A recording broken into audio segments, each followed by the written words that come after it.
आप सभी पास्टर्स को मेरी तरफ से जय मसीह की। आज ये वीडियो बनाने का खास मकसद यही है कि हम एक डिस्ट्रिक्ट होते हुए पिछले कॉन्फ्रेंस में जो पिछले हफ्ते हुआ था, आपने देखा कि हम ये चाह रहे हैं कि हमारे पास्टर्स अपनी कलीसिया के साथ मिलकर मिशंस के कार्य में आगे बढ़ें। अब यहाँ पर हमने प्रण पत्र भरवाया और ये प्रण पत्र इसी विचार के साथ कि आपकी कलीसिया मिशंस के लिए दे सके। अब यहाँ पर इससे पहले कि मैं आगे बढ़ूँ, मैं इस बात को स्पष्ट करना चाहता हूँ कि हम जब इस कदम को उठा रहे हैं, हम किसी भी तरीके से किसी दबाव के साथ या ज़ोर ज़बरदस्ती के साथ इसको करने पर विश्वास नहीं करते। हम बल्कि यही चाहते हैं कि आप अपने स्व इच्छा के साथ इसको करें। उतना ही नहीं, पर मिशंस का एक बोझ, मिशंस के प्रति एक जुनून, क्यों हमें मिशंस के लिए कदम उठाना है, उस प्रश्न का एक उत्तर पाते हुए आप इसको करें। बाइबल में जो मैंने आपको उस कॉन्फ्रेंस के दौरान भी उस कलीसिया की ओर आपका ध्यान में लेकर गया, जहां मकदोनिया की कलीसियाओं ने जो किया था, अब उनकी हालत के बारे में बाइबल ये बता रही है कि वह बहुत ही मुश्किल दौर से गुजर के जा रहे थे। उतना ही नहीं, पर वो भारी कंगालपन में, मतलब उनकी स्थिति आर्थिक तौर से बहुत ही बुरा था। पर उस परिस्थिति में भी, उस हालत में भी, उस कलीसिया ने अपने स्व इच्छा से मिशंस के लिए देने का एक कदम उठाया। अब यही एक विचार आपके सामने रखते हुए एक चुनौती मैं आपको देना चाहूँगा कि हमें मालूम है कि हमारे कई पास्टर्स, कलीसियाओं की आर्थिक स्थिति अच्छी नहीं है। हम में से कई हैं जहाँ पर हमें मदद की ज़रूरत है। मेरा ये कहना है, अगर मकदोनिया के कलीसिया इस कदम को उठाते हुए कर सकती है, तो हम भी कर ज़रूर सकते हैं। वो उस भारी कंगालपन में कर रहे थे, और इतना ही नहीं, पर बार बार वो पूछ रहे थे कि आप बताओ हम क्या कर सकते हैं। तो ज़रूर हम अपनी कलीसिया के साथ इसके लिए कदम उठा सकते हैं। तो ये बात को मैं चाहता हूं कि आप मन में रखें, हम कोई ज़ोर ज़बरदस्ती के साथ नहीं, पर आपके अंदर वो एक एहसास रहे कि हम मिशंस के लिए कदम उठाने वाले रहे। उसके प्रति एक बोझ, उसके प्रति एक जुनून आपके मन में रहते हुए आप कदम ज़रूर उठाएं। और यही मेरी प्रार्थना है कि पवित्र आत्मा आपके और मेरे अंदर मिशंस के प्रति वो बोझ और वो एक जुनून दे, और उसी के साथ भी हम कदम उठाने वाले बन सके। तो ये वीडियो तैयार करने का खास मकसद यही है कि हम जब मिशंस के लिए कदम उठाना चाहते हैं, तो हम कैसे अपनी कलीसिया को तैयार कर सकते हैं। अब यहाँ पर एक सिद्धांत जो हमें हमेशा याद रखने की आवश्यकता है, वो ये है कि जब हम कभी भी किसी भी बदलाव को लेकर आते हैं, बहुत ज़रूरी है कि हम तैयारी के साथ एक बदलाव को लेकर आए। क्योंकि यदि तैयारी ना करते हुए बदलाव लेकर आए, चाहे वो बदलाव एक अच्छा और सही बदलाव हो, तो उसका एक नकारात्मक प्रभाव पड़ने की संभावना है। और इसीलिए इस वीडियो में मैं आपको कुछ कुछ कदम कि कैसे आप अपनी कलीसिया को मिशंस के लिए तैयार कर सकते हैं, उसके बारे में मैं बताना चाहता हूं। और आप उसी तरीके से कदम उठाएं। और उतना ही नहीं, इसको सुनने के बाद यदि आपके मन में प्रश्न सब भी उठते हैं, बेझिझक आप ज़रूर पूछिए, ताकि आप एक सही कदम उठाते हुए, सही तरीके से कलीसिया को तैयार करते हुए, आपकी कलीसिया भी मिशंस के कार्य में आगे बढ़ने वाली कलीसिया बन सके। तो सबसे पहले एक प्रश्न जो हमें पूछने की आवश्यकता है, या एक प्रश्न जो हमारे मन में आता होगा, कि जब हम भी ऐसे एक ज़रूरत की परिस्थिति में हैं, जहां हमें मदद की ज़रूरत है, जहां हमारी इतनी सारी ज़रूरतें हैं, जहां हमारे पास तो ज़मीन भी नहीं, हमारे पास बिल्डिंग भी, चर्च का बिल्डिंग नहीं है, तो क्या ये एक सही समय है मिशंस के लिए कदम उठाने का एक कलीसिया होते हुए? एक बहुत जायज़ प्रश्न है, और इसका उत्तर यही है कि हाँ, यह सही कदम है। और जब हम ये कदम उठाएंगे, मैं ये बता सकता हूँ, परमेश्वर आशीष देगा, परमेश्वर आपके कलीसिया के ज़रूरतों को भी पूरा ज़रूर करेगा। तो आप चाहे जिस भी हालत में हैं, चाहे बहुत ज़रूरत भी हो, जैसे मकदोनिया की कलीसिया थी जो भारी कंगालपन में थी, फिर भी उन्होंने मतलब अपनी क्षमता से अधिक जितना पौलुस और उनके लोगों ने उम्मीद रखा, उससे भी ज़्यादा वो दे पाई। तो हम भी ज़रूर उसको कर सकते हैं।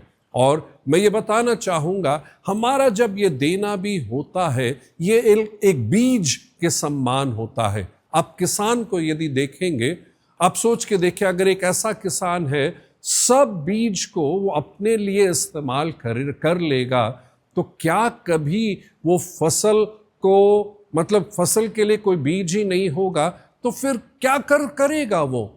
तो बिल्कुल वही बात सिद्धांत यहाँ पर भी है। जब हमारे हाथ में है, हमारी कलीसिया के पैसे को हम बस अपने लिए ही इस्तेमाल करें, तो फिर बोने के लिए कुछ नहीं होगा, तो कटनी के लिए भी कुछ नहीं होगा।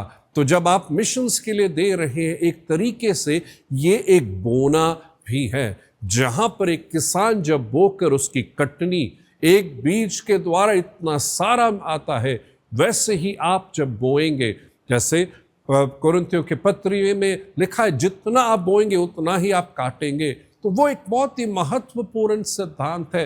परमेश्वर ने हमें दिया है तो बस अपने लिए नहीं, पर बोने के लिए भी दिया हुआ है। तो ये एक प्रश्न कि हाँ, चाहे हालत आपकी जैसे भी हो, हम देने के लिए उस मिशंस के कार्य में आगे जरूर बढ़ सकते हैं।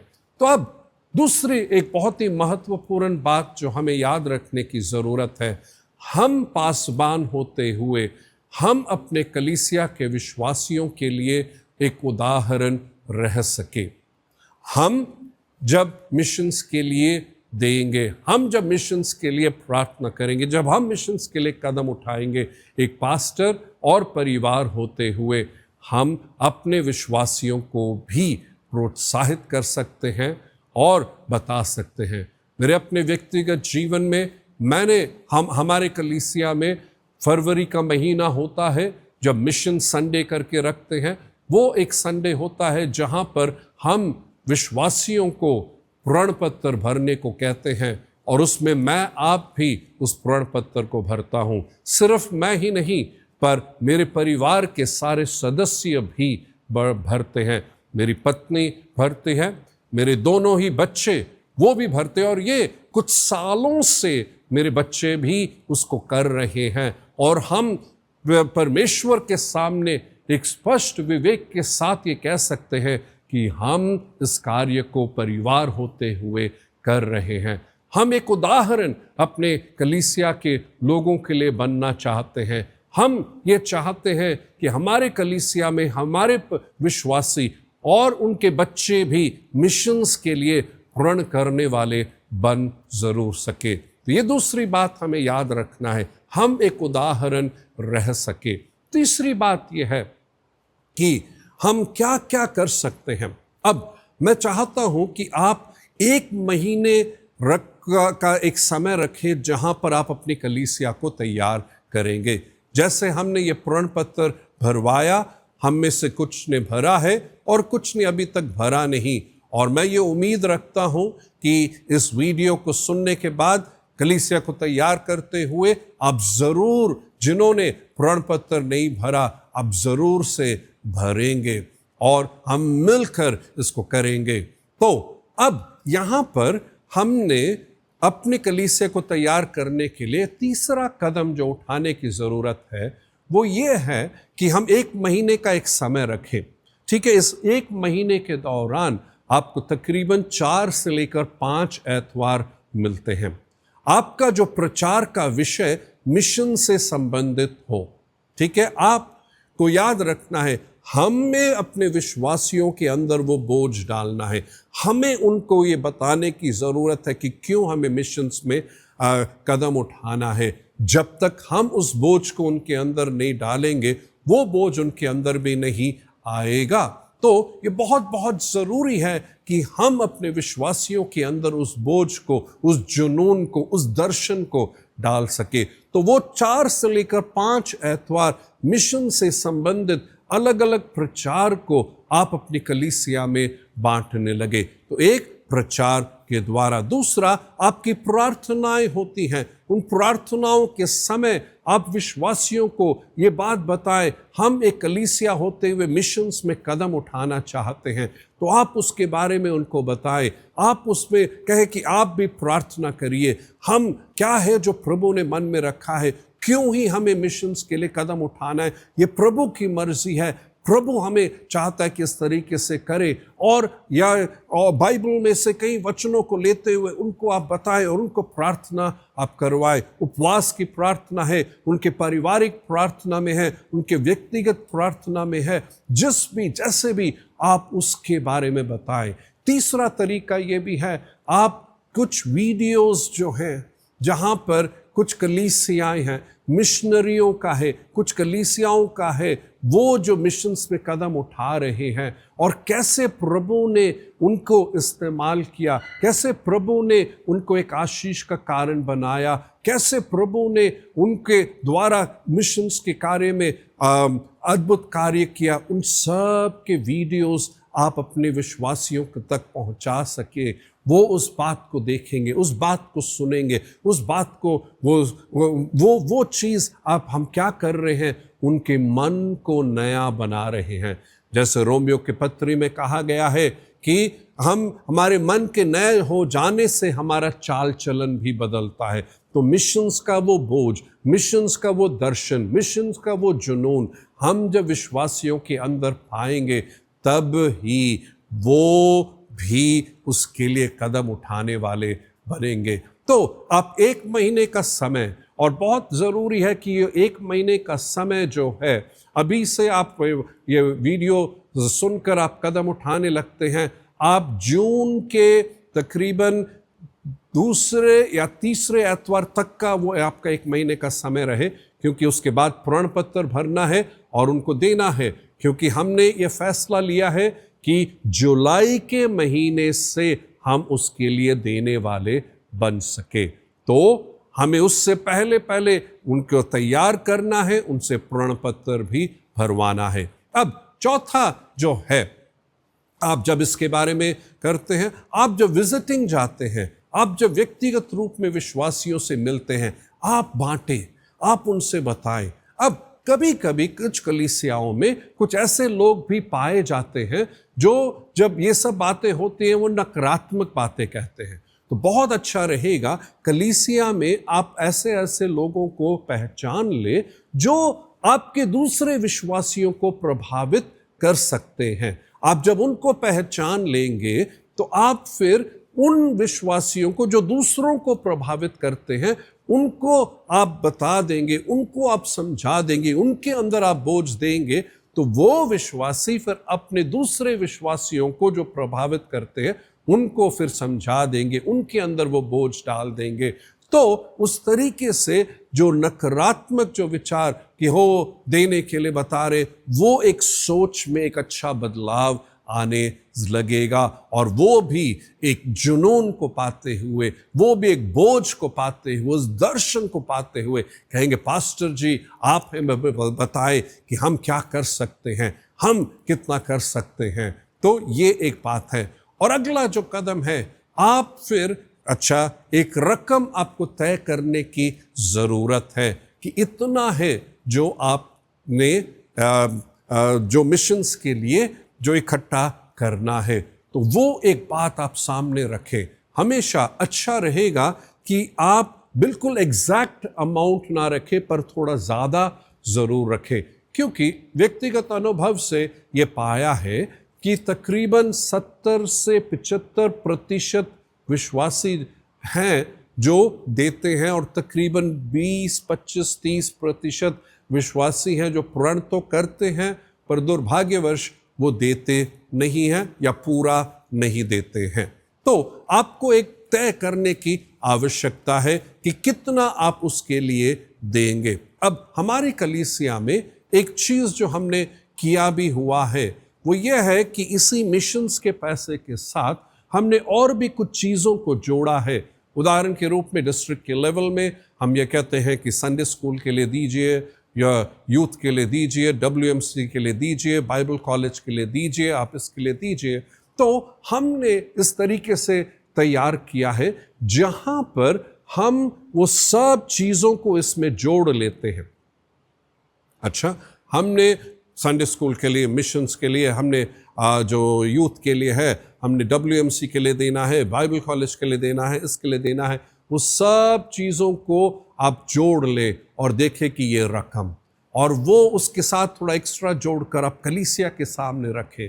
और आपके पास जितने परिवार हैं, जितने विश्वासी हैं, आप देखें अगर एक परिवार इतने रकम के लिए अगर इतने लोग इतना देना होगा तो कैसे आप, कितना एक परिवार अगर दे सकता है, कितना एक व्यक्ति दे सकता है, वो चीज़ एक चुनौती दें। आज हम देखें इतनी महंगाई बढ़ गई है, आजकल 100 रुपये प्रति महीना देना भी कोई एक बड़ा रकम नहीं होता है। 100 रुपये से मिलता क्या है?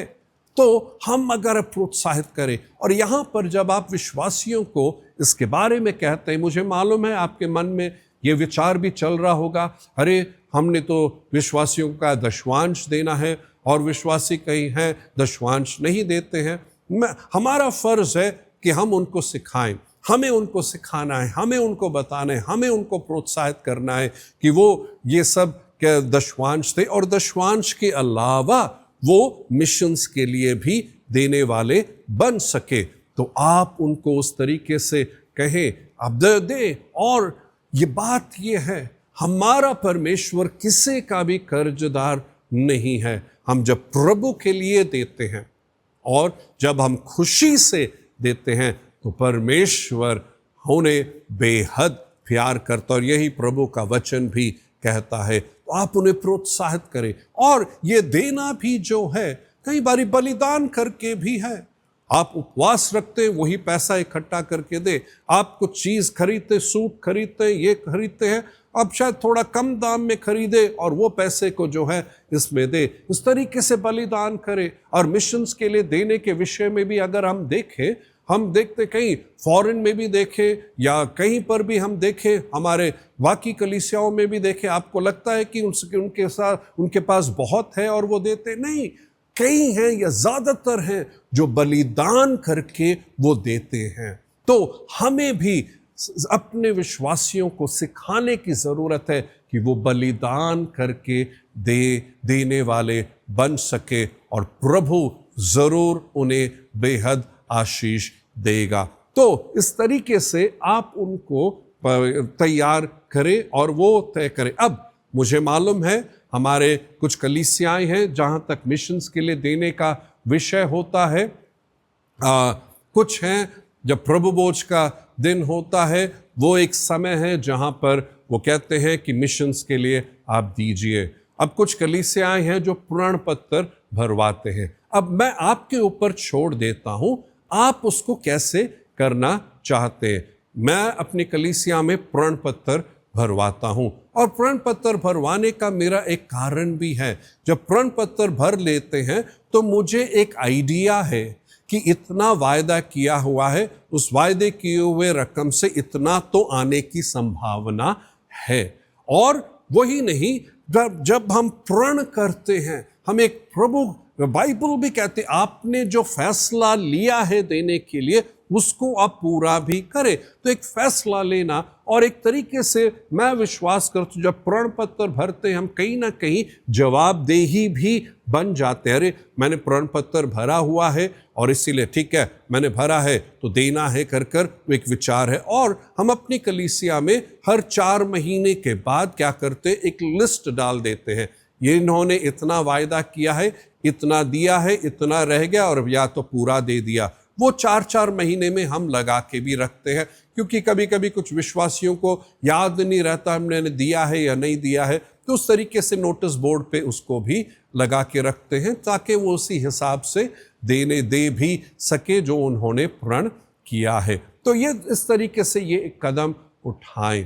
तो आप जैसे जो भी तरीका अपनाना चाहते हैं वो आपके ऊपर है, पर हमें इसके प्रति कदम उठाने की बहुत ही ज्यादा जरूरत है। ओके, तो अब मिशंस के कार्य में एक कलीसिया होते हुए मैं ये एक और बात भी कहना चाहूंगा कि मिशंस के विषय में देना एक हिस्सा है, और यहां पर हम हर एक कलीसिया को क्यों भी प्रोत्साहित कर रहे देने के लिए, क्योंकि हम ये देखना चाहते हैं डिस्ट्रिक्ट होते हुए जहां तक पास्टर्स की महीने के जो सपोर्ट है, हम अपने डिस्ट्रिक्ट से ही उस पैसे को इकट्ठा कर कर अपने पास्टर्स को सपोर्ट करने के उस मुकाम तक पहुंच सके। आप क्या विश्वास करते हैं कि यह संभव है? मैं विश्वास करता हूं कि यह संभव है, क्योंकि वो हो सकता है और हम उसके तरफ कदम भी उठाएं। और हमें इस बात को समझने की भी ज़रूरत है कि वो जो भी दे रहे हैं, सपोर्ट कर रहे, जीवन भर हमारी नहीं करेंगे। कुछ समय बाद वो कहेंगे आप डिस्ट्रिक्ट को हम इतना किया है, अब आप अपना देखें। और मेरा ये कहना है कि हम उसके इस विषय के बारे में, पास्टर्स के सपोर्ट के विषय के बारे में उस समय सोचने वाले ना रहे, पहले ही सोच के रखें, पहले ही कदम उठाएं, और पहले से ही जब वो समय आता है जब वो कहते हैं हम इतना ही करेंगे, हम तब तक उस मुकाम तक पहुंच गए होंगे जहां पास्टर्स की सपोर्ट का हम आप ही देखने वाले बन जा रहे हैं। तो अब यहां पर मिशंस के कार्य में एक तो देना होता है, दूसरा होता है हम प्रार्थना करना है। हमने यहां पर प्रार्थना करना है, हमारे जो मिशनरीज, हमारे पास्टर्स के लिए, दूसरी कलीसियाओं के लिए प्रार्थना करना है, जो उन सब लोगों के लिए भी प्रार्थना करने की ज़रूरत है, ख़ास तौर पे जहाँ तक ऐसे लोगों के झुंड जो अनरीच पीपल ग्रुप, उन सब के बीच में जहाँ सुसमाचार पहुँचा ही नहीं है, उनके लिए भी प्रार्थना करने की ज़रूरत है। साथ ही में एक का और भी जो हमें करना है या हम देखना चाहते हैं कलीसियाएं हमारे करें, कि हम वो जो पास्टर्स जिसकी सपोर्ट कर रहे हैं उनको हम और बढ़ाने के लिए, उनकी कलीसिया को बढ़ाने के लिए क्या क्या शिक्षाएं दे सकते हैं। हम अपनी कलीसिया में जिनको सपोर्ट कर रहे हैं, हम महीने में उनको जूम के माध्यम से मिलते हैं और हम उनको किस अलग अलग विषयों के बारे में चर्चा करते हैं, अलग अलग विषयों के बारे में टीचिंग देना होता है, वो सब देते हैं ताकि हम उनकी बढ़ोतरी के लिए कुछ ना कुछ करें, और उनकी कलीसिया के बढ़ोतरी के लिए हम क्या कर सकते हैं कि वो भी उस मुकाम पर पहुंचे जहां पर हम पहुंच सके हैं। और एक और भी चीज़ जो है, मिशन ट्रिप्स, आप वहां पर जाएं, विश्वासियों को वहां लेकर जाएं, और उनके बीच में जाकर जब विश्वासी आप देखने लगेंगे, वो भी एक समय है जब उनके अंदर एक बोझ मिशंस के प्रति बढ़ने लगता है। तो वो भी एक कार्य हम कर सकते हैं, और वहाँ पर जाकर उन मिशन ट्रिप्स में जाकर उनको विश्वासियों के साथ जा सकते हैं।